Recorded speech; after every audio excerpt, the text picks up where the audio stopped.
Good evening students. Video में थोड़ा सा आपका डिले हो गया था क्योंकि मैं आपका बीमार था। आज से मैं आपका साइंस स्टार्ट तो करता हूँ और 2 से 3 दिन में आपका साइंस में ख़त्म भी तो कर दूँगा। ठीक है, हम लोग आपका बैक्टीरिया का स्ट्रक्चर तक आपका देख चुके थे। इसके बाद है अब आपका growth and reproduction of the bacteria. सब लोग सबसे तो पहले अपने बुक को अपने सामने में रख लेंगे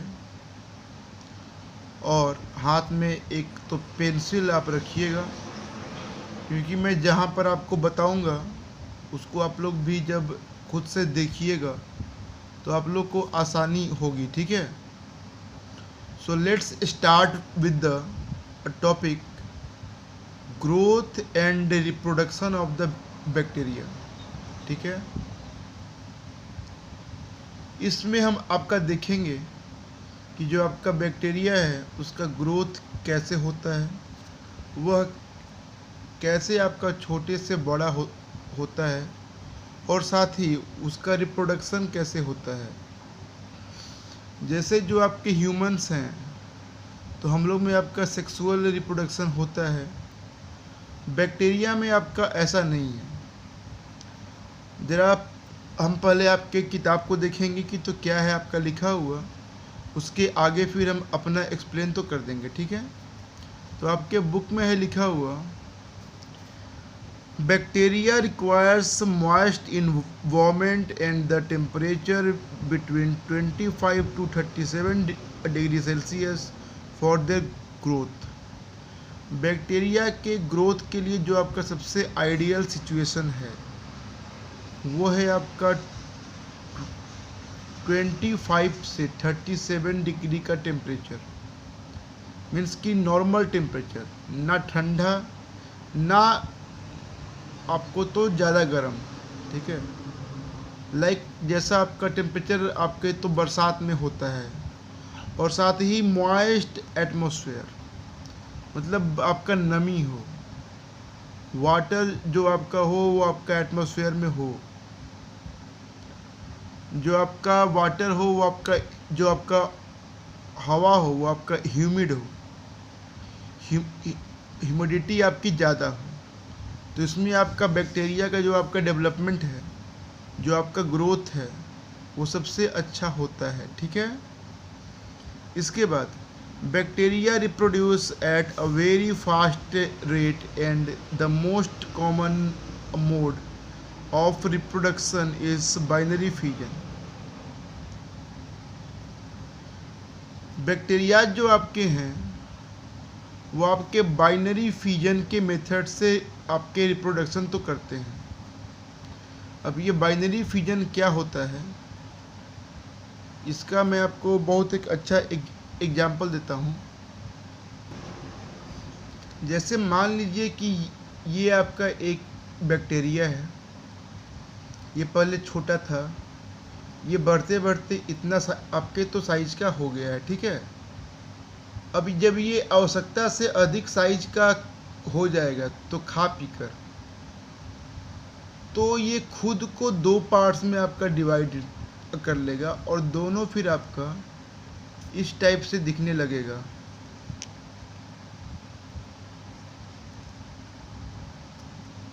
इसको देख रहे हैं आप लोग, इस टाइप से फिर वो आपका बैक्टीरिया दिखने लगेगा। फिर थोड़ा सा और कुछ देर के बाद ये दोनों अलग अलग हो जाएगा और ये अब आपका सेपरेट 2 बैक्टीरिया बन जाएगा। इट मीन्स कि जो आपका बैक्टीरिया में रिप्रोडक्शन होता है वो आपका ना ही एसेक्सुअल है ना आपका सेक्सुअल है। It is called binary fusion. Fusion means होता है आपका टूटना। तो ये पहले एक था, फिर वो थोड़ा सा आपका टूटा, फिर ये दोनों आपके अब अलग 2 बैक्टीरिया हो गए। अब ये अपना अलग तो खाना तो खाएगा, ये अलग तो खाएगा। उसके बाद ये दोनों भी आपके बढ़ेंगे और फिर ये आपका टूटेंगे। ऐसे ही करते करते करते करते आपका ढेर सारे बैक्टीरिया बन जाते हैं और इनका रेट ऑफ रिप्रोडक्शन काफ़ी हाई होता है। Okay, during binary fission the parent cell divide itself into two equal daughter cells. Binary fission में जो आपका एक है आपका बड़ा सेल, उसको बोलते हैं आपका तो पेरेंट सेल। क्या बोलते हैं? Parent cell. अब वो खुद को आपको दो डॉटर सेल्स में आपका डिवाइड हो जाएगा। तो जो आपका पेरेंट सेल था उसी से आपका दो डॉटर सेल्स होते हैं, और ये दोनों अब आपका फिर से खुद को डेवलप तो करते हैं। ठीक है, आपके पेज नंबर 20 में इसका बहुत अच्छा फिगर भी है दिया हुआ, आप लोग इसको देख लेंगे। उसके बाद आता है आपका nutrition. Bacteria can be classified into two types of on the basis of the mode of nutrition. Nutrition के आधार पे बैक्टीरिया को आपके दो टाइप में डिवाइड किया जाता है। फर्स्ट है आपका ऑटोट्रॉप एंड सेकेंड है आपका हेटेरोट्रॉप। That bacteria which can synthesize their own food are called autotrophs. ऐसे बैक्टीरिया जो कि अपना स्वयं का भोजन खुद से बना सकें are called autotrophs. और ऐसे bacteria that bacteria which are dependent on other sources for their food are called heterotroph. आप लोग को पहले से भी ऑटोट्रॉप का और हेटेरोट्रॉप का डिफिनेशन मालूम है। ठीक है, तो आप लोग इसको दिमाग में सेट तो कर लीजिए कि ऐसे बैक्टीरिया जो कि अपना खाना स्वयं बनाते हैं आर कॉल्ड ऑटोट्रॉपिक बैक्टीरिया, और ऐसे आपके तो बैक्टीरिया जो कि अपना खाना अलग से लेते हैं या किसी दूसरे पे आपका डिपेंडेंट है अपने भोजन के लिए आर कॉल्ड हेटेरोट्रॉपिक बैक्टीरिया। ठीक है, अब आपका यहाँ एक एक्स्ट्रा बिट में एक बहुत इंटरेस्टिंग चीज़ लिखा हुआ है कि there are about 1 crore bacteria are present in the single drop of the milk. दूध के एक बूंद में 1 अरब से ज़्यादा बैक्टीरिया होते हैं। इसीलिए उसको हम लोग आपका हीट तो करते हैं। कच्चा दूध कभी कभी आपको हानि भी तो करता है। अगर आपका इम्यूनिटी मजबूत तो नहीं है और अगर आप कच्चा दूध लेते हैं तो आपका पेट वो ख़राब तो करेगा ही तो करेगा, क्योंकि वो जो उतने बैक्टीरियाज हैं वो आपके तो पेट में जाएंगे और वो अपना हलचल मचा देंगे। इसीलिए दूध को हमेशा कम से कम 10 मिनट 90 से 100 के बीच में टेम्परेचर तो करके और उसको खौलाना आपका तो चाहिए। इससे सारे आपके बैक्टीरिया अच्छे से मर जाते हैं और आपको काफ़ी अच्छा दूध मिलता है। ठीक है, इसके बाद आपका आता है useful bacteria and harmful bacteria. अब जो आपके बैक्टीरिया हैं वो एक तो हो गए कि on the basis of the nutrition the bacterias are of 2 type, autotropic bacteria, heterotropic bacteria. अब आता है on the basis of their use, उनके इस्तेमाल के आधार पर। इसमें भी आपके 2 टाइप्स हैं, useful bacteria and harmful bacteria. अगर कोई बैक्टीरिया है और उससे आपको फ़ायदा है, उससे आपको लाभ है, तो these bacterias are known as useful bacteria. और अगर किसी बैक्टीरिया से आपको हानि है, घाटा है, तो are called harmful bacteria. Okay, तो यही आपका यूजफुल में और हार्मफुल में अंतर है। ठीक। ठीक है।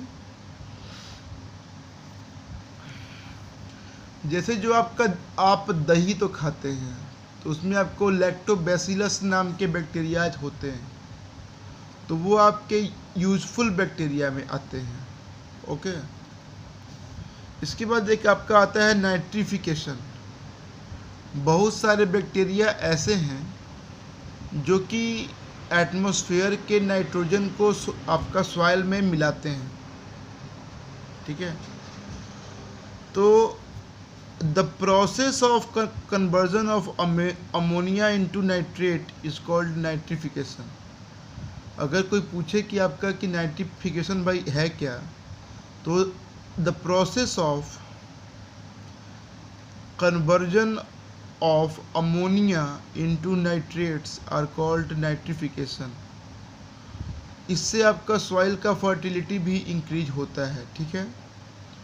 और इसके लिए भी आपके कुछ सर्टेन बैक्टीरियाज की आवश्यकता होती है। वही है जो आपके बैक्टीरिया हैं, वो आपका नाइट्रिफिकेशन ऑफ द सॉइल को तो करते हैं, ठीक है। उसके बाद कुछ जो आपके बैक्टीरिया है उनसे आपकी दवाइयाँ बनती हैं, एसिटिक एसिड आपका बनता है। तो जो आपके अच्छे बैक्टीरिया हैं वो हम लोग उसका इस्तेमाल तो करते हैं अपने खाने के लिए, अपने ज़रूरतों के अनुसार। इन सब में उन सारे बैक्टीरियाज का इस्तेमाल होता है। उसके बाद इसमें आपके ढेर सारे है तो पॉइंट, इसको आप लोग देख लीजिएगा। अब आपका आता है हार्मफुल बैक्टीरिया। तो यहाँ पे आपका लिखा हुआ है हार्मफुल में, सम बैक्टीरिया आज harmful also for us, some harmful effect of the bacteria are. Bacteria के कुछ जो आपके हार्मफुल इफेक्ट हैं वो आपके बुक में पेज नंबर 21 में दिए गए हैं, ठीक है। मैं कुछ को आपको बताता हूँ, बाकी को आप लोग देख लेंगे। First, bacteria cause diseases in animals and the plants. Animals मतलब आपके जानवरों में और पौधों में कई सारे बैक्टीरिया ऐसे हैं जो कि हार्मफुल इफ़ेक्ट्स आपको देते हैं। लाइक आपका टेटनस, ट्यूबरक्लोसिस, कॉलोरा, टाइफाइड, ये जितने भी आपकी बीमारियां हैं ये बैक्टीरिया से ही होती हैं, ठीक है। इसको आप लोग लर्न तो कर लीजिएगा, एग्जाम में आ सकता है।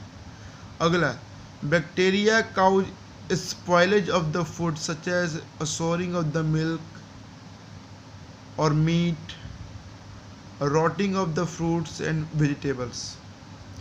बैक्टीरियाज के ही तो कारण आपके जो भोजन हैं सड़ते हैं और ख़राब होते हैं, ठीक है। थर्ड है आपका, bacteria can also cause food poisoning. Food poisoning क्या होता है कि कुछ आपके हार्मफुल बैक्टीरियाज हैं, लाइक उनका नाम यहाँ पे लिखा हुआ है, स्टेफिलोकी एंड क्लोस्ट्रिडियम बोटिल्यूमन। तो स्टेफिलोकी और जो आपका बोटिल्यूमियन है, ये आपके ऐसे हार्मफुल बैक्टीरिया हैं जो कि आपके खाने को ख़राब तो कर सकते हैं और साथ ही आप लोग को फूड का पॉइजनिंग भी कर सकते हैं, ठीक है। इसीलिए जो आपके बैक्टीरियाज हैं वो आपके हार्मफुल भी हैं और साथ ही आपके यूजफुल भी हैं। ये वीडियो इतना ही है।